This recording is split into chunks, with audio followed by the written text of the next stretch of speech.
Hey everyone, and welcome back to the channel. Today we're taking a look at this Chalmers riding mower. The charging system on it is not working, so the battery consistently dies.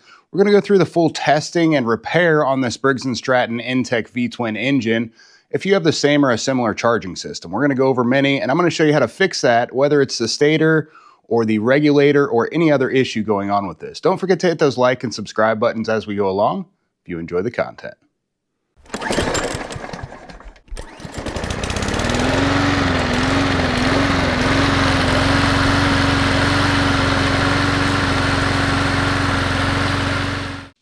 The first thing we want to check out with any system that's not charging is the battery cables themselves first and the battery.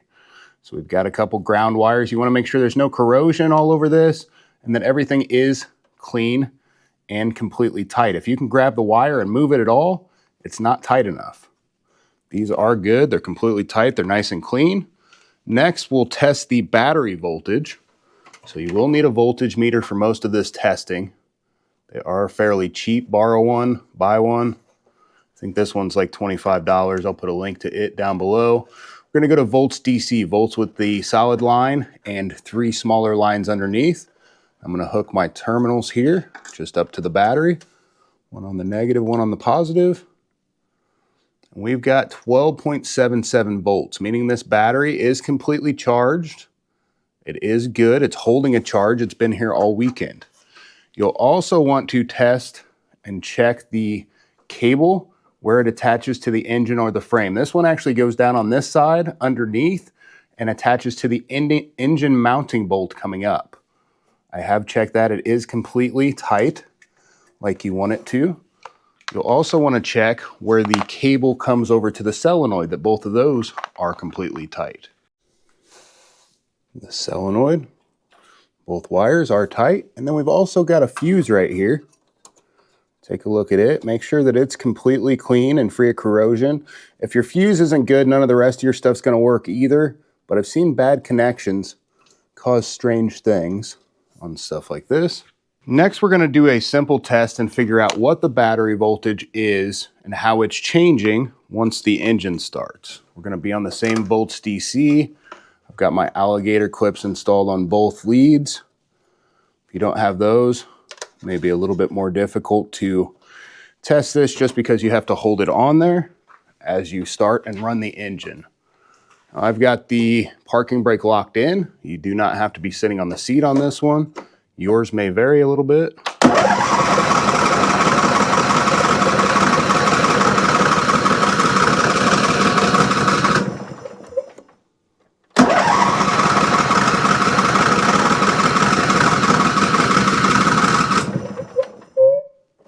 As most of them are, this one needed a little bit of adjustment for the choke to start it. I've ran down the battery just a hair. It's 12.65 now. But let's see what happens when I start it.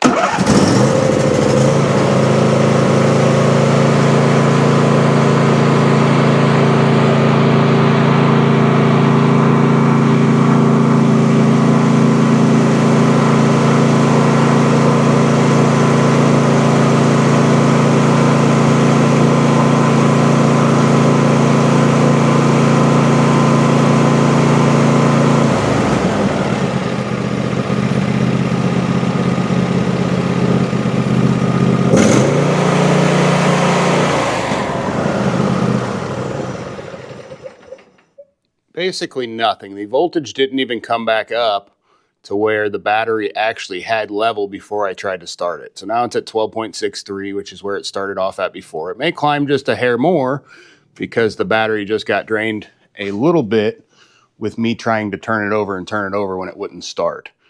Yep, there it goes. Up just a hair, but it should be relatively quick to climb above 13 volts.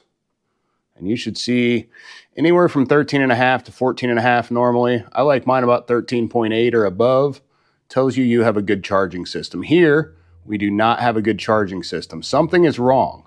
So either the regulator is bad or the stator is bad, causing this issue.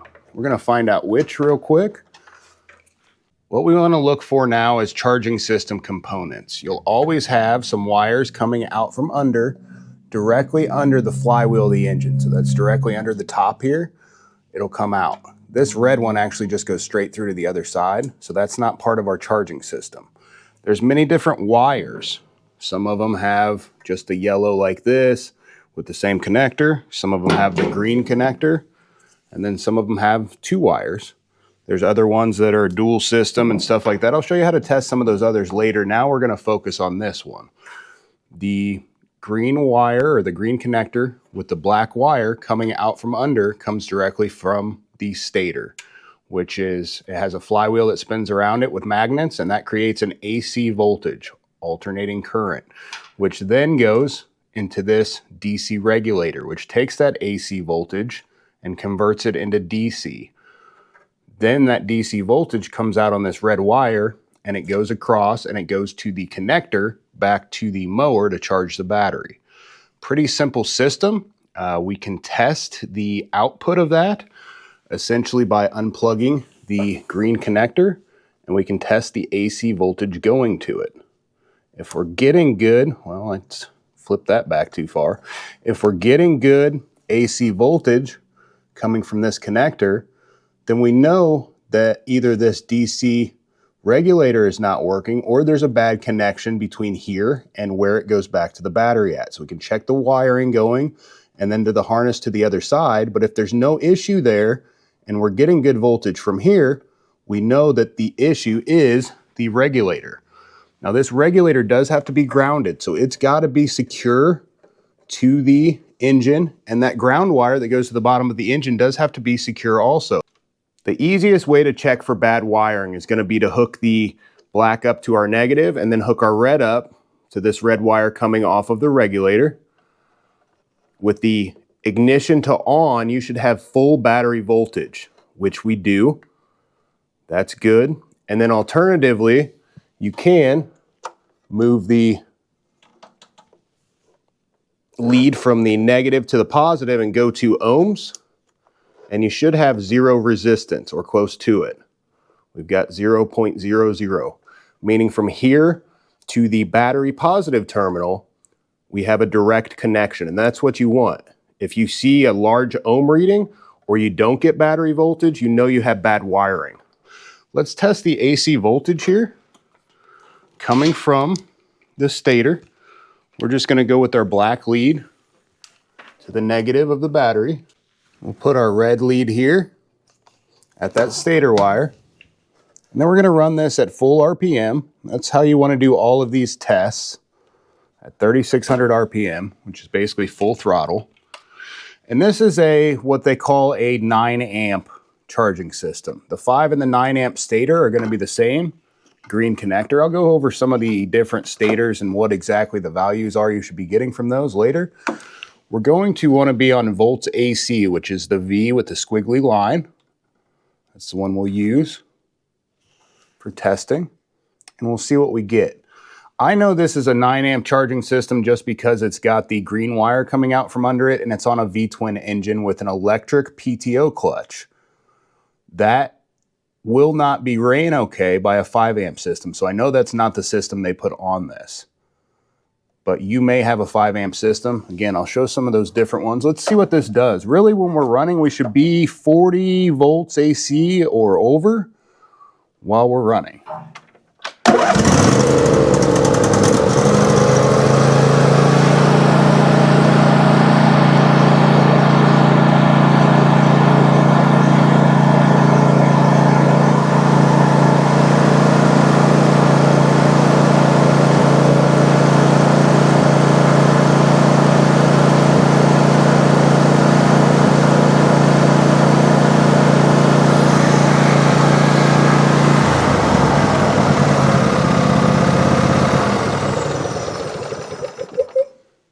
So we're getting a good AC voltage out of it, but the battery is still not charging. That's telling us that this is the issue. The regulator is the problem in this case. Let's put a different one on there. I've got a used one just sitting here. There it is. I'm just going to take a 3/8 bolt out of this one.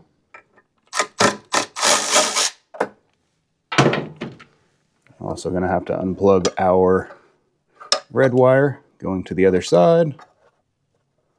So that's free.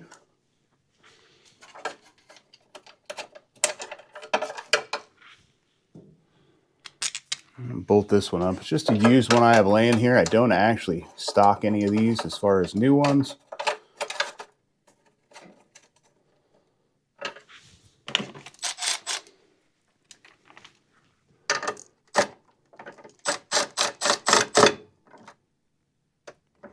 That nice and snug. You don't want to get it too tight. You don't want to strip it out.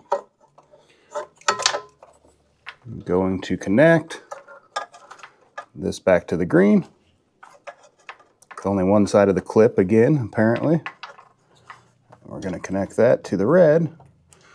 And now we're going to test at the battery again and see what kind of voltage we're getting when it's running again. Because we know the stator is giving plenty of voltage to the regulator, but the regulator's not creating that DC voltage from it to charge the battery.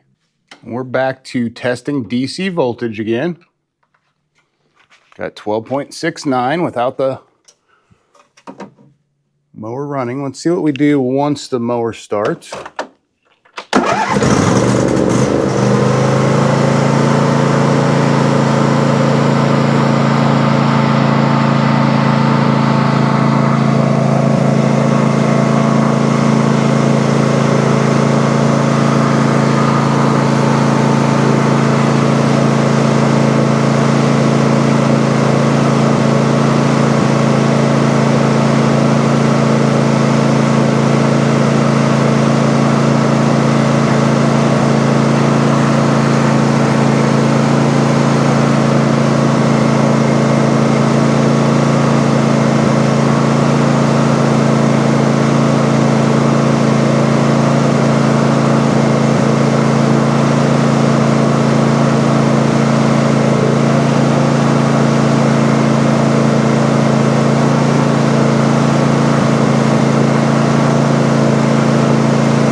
The battery is now being fully charged by the regulator. Again, what I like to look for, as long as it's getting up to about 13.8 volts, once we're running within a very short period of time, we know that it is good. All this is a simple regulator issue, which is great. But if you're not getting that stator output, I'll show you how to replace that real quick, and then how to test other systems if yours is different than this 9 amp or the 5 amp system, like the stator that's here. One of the easiest ways to test DC amperage output is to use a DC clamp meter like this one on the left. It will tell you exactly how much amperage you are gaining or losing when you're running the mower. I've got my other meter just on the battery just to show you voltage. But once you start this up and run it with the blades on, it's going to tell you whether you're actually gaining or you're losing DC amperage to the battery. And we've just got the clamp meter around the one wire going to the battery. If yours doesn't have a smaller red wire going to the battery, it's going to have one on the positive post of the solenoid. Somewhere, it's going to have that, basically the wire that feeds the entire electrical system of the mower. It's not going to be the large red wire. That's just for the starter. I am going to start this, and then I'm going to run the blades and see exactly what we're getting, what kind of amperage output we're getting. They say on this system 3 to 9 amps is what you want. If the battery's fully charged, it'll drop way below that as far as the high side. Well, let's show you, as soon as I turn the key on, it's going to show negative for the amperage. It shows negative 0.2 amps because the fuel solenoid is on. That's what the fuel solenoid is drawing as I have the key on here.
As we see there, even with the blades running, we're outputting right about 4.5 amps of charge.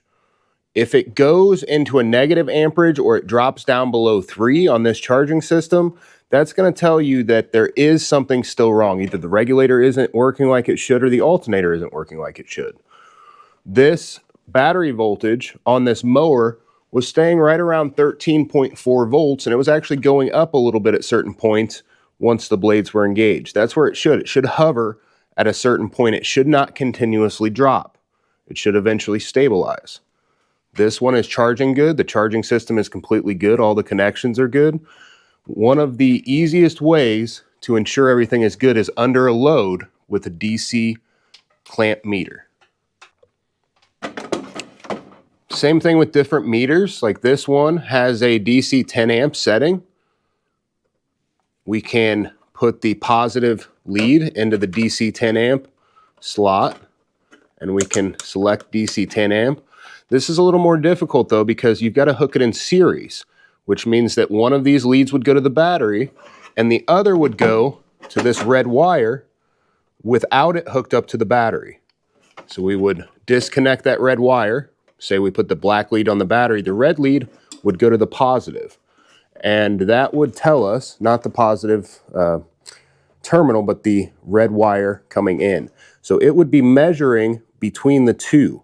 The voltage, or the amperage then, both, would be going through the meter, and it would give you that readout.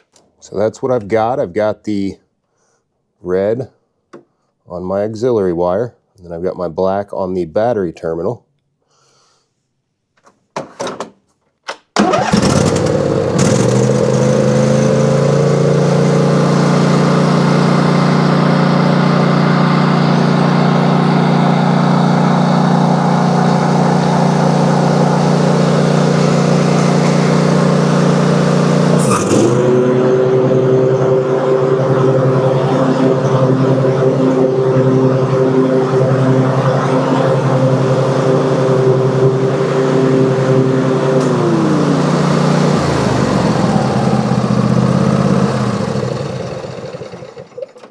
We're getting the same readout on this meter. It is just a little bit more difficult because of these leads without the alligator clips. Regardless, you have to run it with the blades engaged to get that full loaded reading. This is the way Briggs encourages you to test all charging systems and not just by voltage output. Although the voltage output does pretty much give you a good insight into what's going on. If you have that hooked up and you have the PTO on and your voltage is dropping significantly and it doesn't stabilize at some point, then you know there's an issue with the charging system somewhere, or the wiring again, but we already tested all that. We know it's good in this case. This is a Briggs Stratton single cylinder, and if you notice, the wire coming from under the flywheel is exactly the same as on the Briggs V-twin. The stator is the same. The regulator is the same. There is no difference between this and the other one besides that this regulator mounts with a ground wire since it's mounting to the plastic as opposed to mounting directly to the metal of the casing. Same exact thing, same way to test it and everything. This could be a 5 amp system on the Briggs single cylinder, where it could be the same thing on the V-twin, but without testing the voltage or pulling the flywheel, you will not know. The only way to figure out if it's a 5 or 9 amp is if you test the voltage. It should be 28 volts if it's a 5 amp, and it should be 40 volts or above if it's the 9 amp, coming from here back to ground like I showed. The only other way is to actually pull the flywheel and measure the magnets on the flywheel to figure out what system it's supposed to be. These are all tested exactly the same though. Let me show you some of the other ones and how they are tested. One of the most common systems I see is this setup here. It's got 2 wires and a yellow connector. This one's extremely faded and old, pulled off something at some point. But this is tested the same way, except instead of testing one wire going back to ground, we're going to test between the 2 that are coming directly off the stator. So you would put your test leads at each tab, one on each side, and then we would still test that AC voltage is what we'd be looking for. When we did that, you would want on this system, depending on what kind of amperage it is, you would want either 20 or 30 volts coming off of this stator. If it's a 10 or a 13 amp system, between the 2, we're going to get 20 volts AC. If it's a 16 amp system, we're going to get 30 volts AC between there. It's the same stator no matter what. The only thing they change is the size of the flywheel magnets. I'll put a link, so if you need to pull the flywheel and figure out exactly what system you have, then you know, but the stator and the regulator are going to be the same. The amperage, if you were testing amp draw to the battery on that red wire, is going to be either 10 amps, 13 amps, up to 16 amps, depending on which it is. And that's the top amperage. Anywhere normally from 1 to that higher amperage is good, and it'll change as that battery charges, as we saw before. Here we have a Vanguard 35 with 2 wires coming out from under the flywheel. This is going to be a 20 amp system. You're going to want 30 volts AC between those 2 wires coming out, and then the amperage is going to be up to 20 amps. They have a similar one like this with a yellow connector that's very common, and from that one you're going to want 29 amps between your 2 wires coming out. And I'm sorry, that's 29 volts AC as opposed to 30. Again, it's all the same way of testing, it's just a little bit different output voltages you're looking for. I'll put links to all that down below, how to figure out exactly which stator or charging system you have and what voltages you should be getting out of them. We've went over single and 2 wire setups. This one has 2 wires coming out from under the flywheel, and it is not the same kind of thing. You're not going to test between these 2 wires for AC voltage. You're going to test, if you're testing AC voltage, you're going to test the single black wire back to ground and figure out what you get. You should be getting about 14 volts AC on this black wire back to ground. The other one, if you notice, it has a rectifier, essentially a diode, in the line of the red wire. And what that does is it basically takes the AC voltage that's being created of the flywheel and it smooths out the wavelengths and makes it into what I like to call a dirty DC voltage. It smooths out the wavelengths enough to make it compatible with the DC system and the non-sensitive electronics on these kind of things, but it's not a true DC charging system. These can be set up either without a regulator, how this one is, straight back through to the electrical of the riding mower. Otherwise, they can be set up with a regulator. You get a lot more amperage if you go through a regulator with this than if you don't. With this right here, you only have about 3 amps of charging power. If you have a regulator, it's going to give you about 5 amps of charging power. But that is the only time you don't test between the 2 wires coming out from under is if it has a diode right at the connector. We're looking at the solenoid and we find the red wire to test this one. It's the wire going to the same side that the battery connection's on. Put it on DC volts or DC amps, I'm sorry.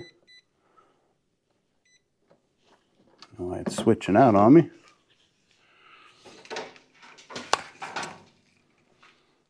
I'm going to set the other one up on the positive and negative of the battery. I think it'll reach up there.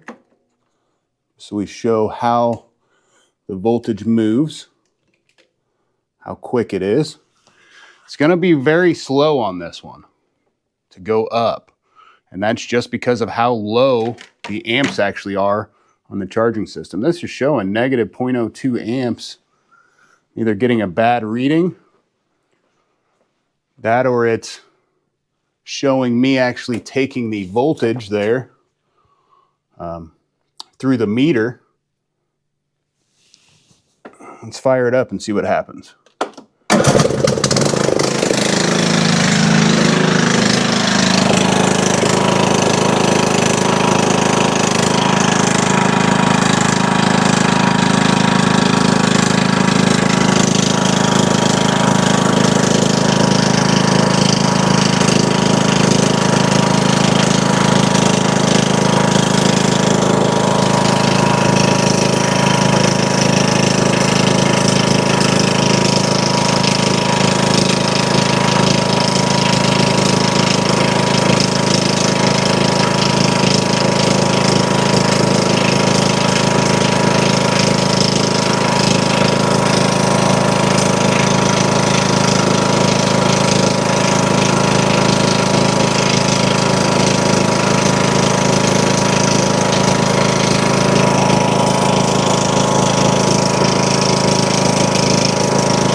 Kind of strange that it was showing negative amperage there.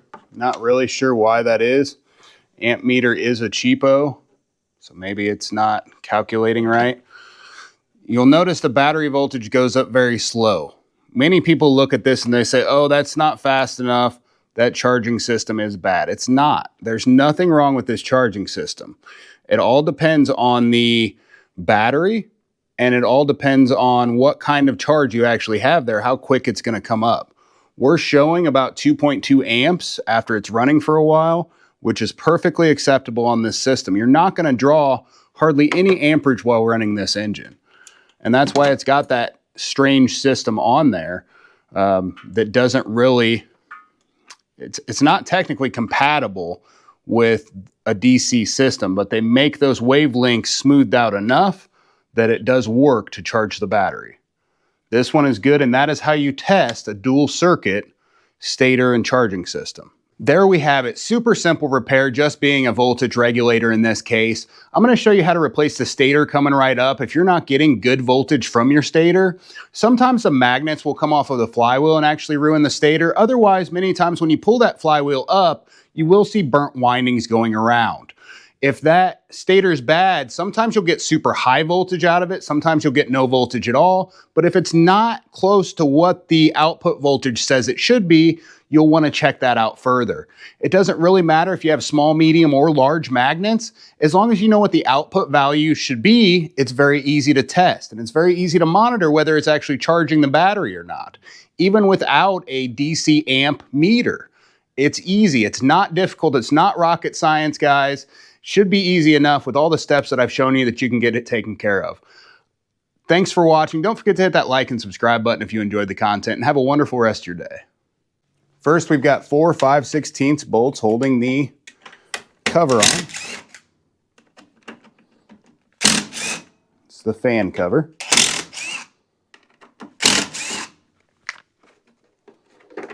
That comes straight up and off. Apparently this one didn't get quite loose enough. Now we can take the air filter cover off. There's 2 wing nuts.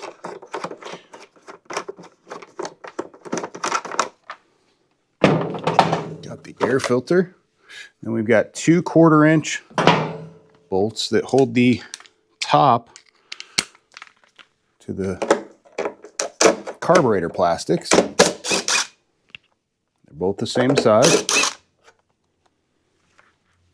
Now we've got 6 3/8 bolts around the outside, and that's 3/8 head to them.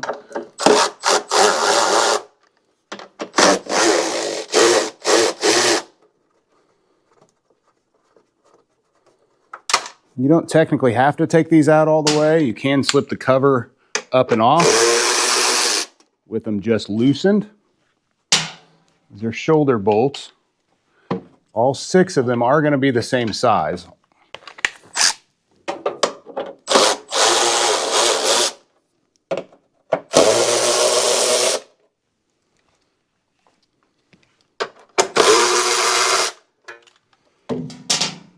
Now the whole top will just pull straight up and off.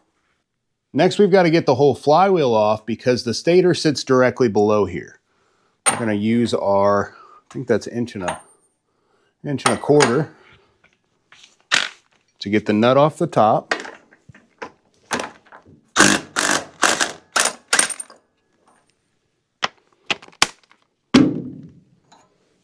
Got a nut, then a washer.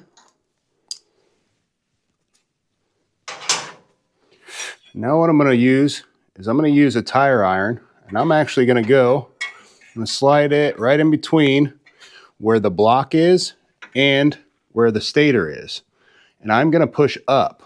So it is pulling this whole flywheel up. And then I'm going to use my hammer, and I'm going to hit right upon the middle. Since this has a spot for you to use a puller on it, it is not going to damage the threads or anything, and you don't need to put the nut back on. You do have to hit this swiftly, and you want to use a large hammer. I'm going to use a 3-pound mini sledge. And again, you want to make sure whatever you're on is solid if you're trying to go in a different location. But if you're pushing up, that is going to make sure that you don't damage any of the magnets or anything. It keeps everything else out of the way. If you've got someone to help you, you can have one hammer here or a dead blow here and hit the top of the hammer with another hammer.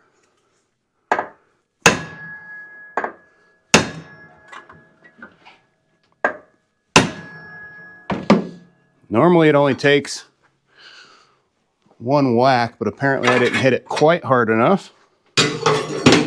But again, even a little bit of oblonging of that top is not going to hurt anything.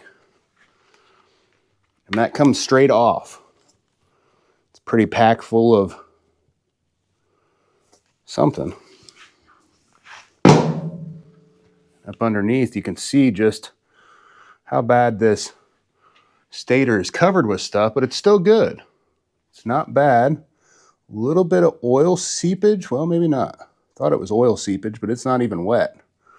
You'll clean that out real well before putting anything back together, of course. But in order to replace that stator, all you've got to do is you've got to take the 4 1/4-inch bolts out around the outside. Oop, I'm still on 5/16 here. Get this all cleaned up.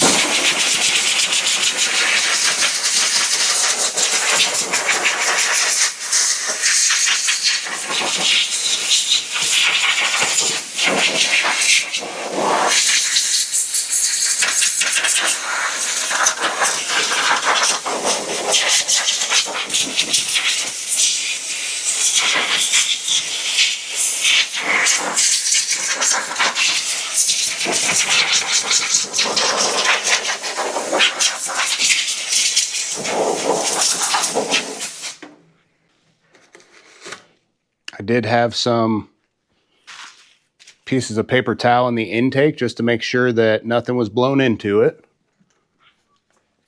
Take our 1/4-inch screws holding the stator in out.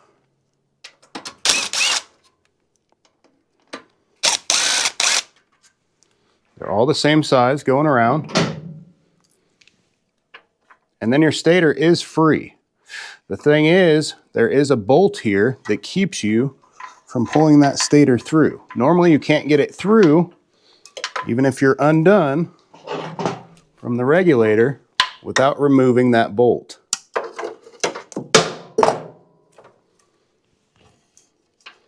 You try to go up underneath, there's just not enough room to get that up through. You've got to remove, I believe it's a T40. It's a T30, yeah. T30 star bit.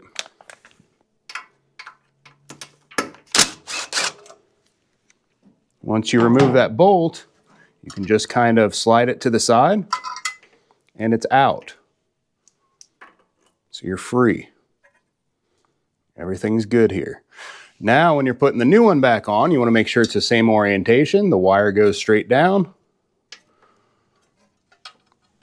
back through, underneath, and you want to make sure that that's free. Once you've got everything in, before you tighten it down, you want to make sure that it can't be pinched anywhere. That wire gets pinched, it's not going to charge right. Tighten that back down.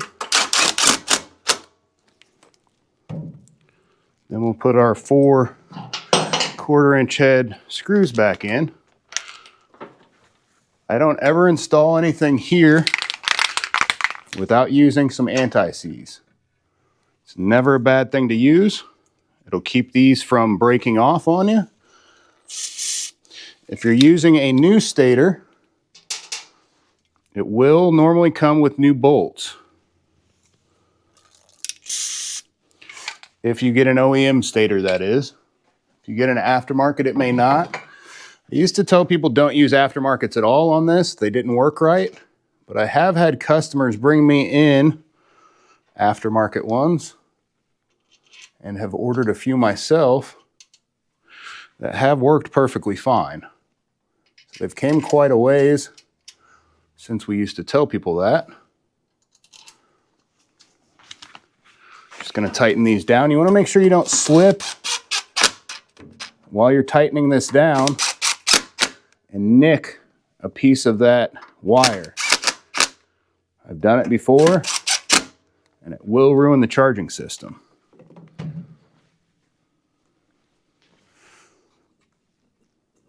This has a key in it. It's an aluminum key that fits on that other side. See if I can rotate it around here for you so we can see it real good. I'm going to blow this out first, get that all clean. All cleaned up. I lost the original key. Not sure exactly what happened to it, but put this one in there and I'm going to spin it around just so we can see a little better.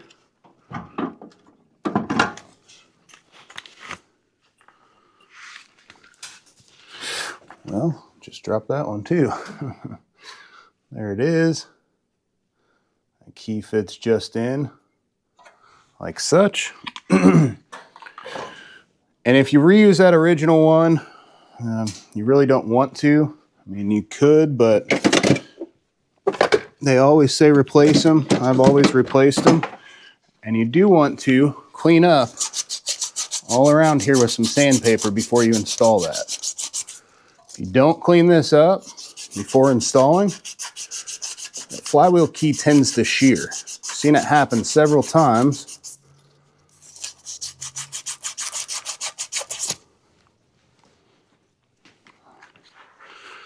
Now what I like to do is just kind of line up the keyway with where you think it is. We're going to go straight down onto there. And then we're going to install our key. You cannot just use like a regular key stock from a like a hardware store. It does not work.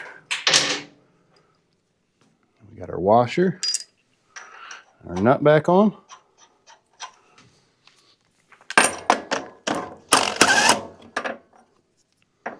For some reason that doesn't seem real centered. The washer doesn't. There we go.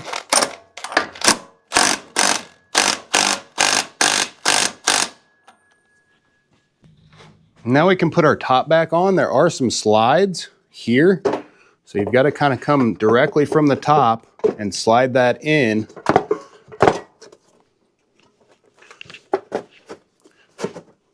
Otherwise it won't go down all the way.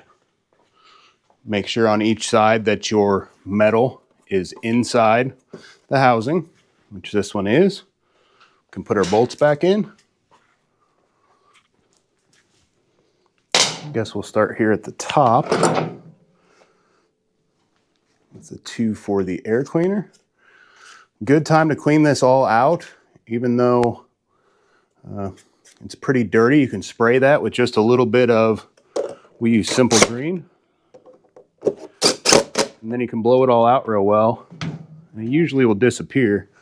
All that junk will get up out of there. Takes all of it off pretty well.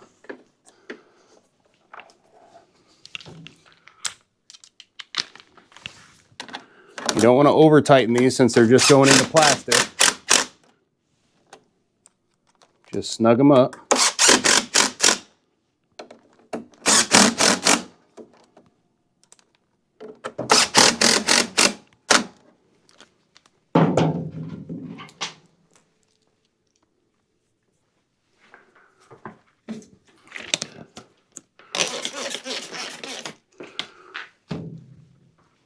Put something in that intake again. Make sure you don't get any of that debris in there.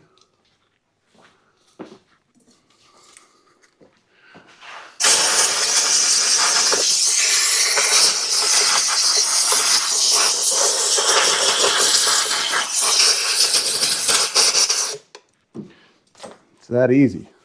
All that's nice and clean from that quick action. Obviously, I'm not too worried about the outside edge of it. But the inside, where all that is going to pull straight into your air cleaner, is good. Start all these by hand.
And got the top side of this also cleaned off real well.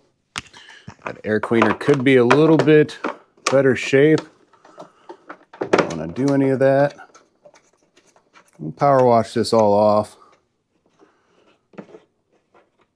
after we're completely finished.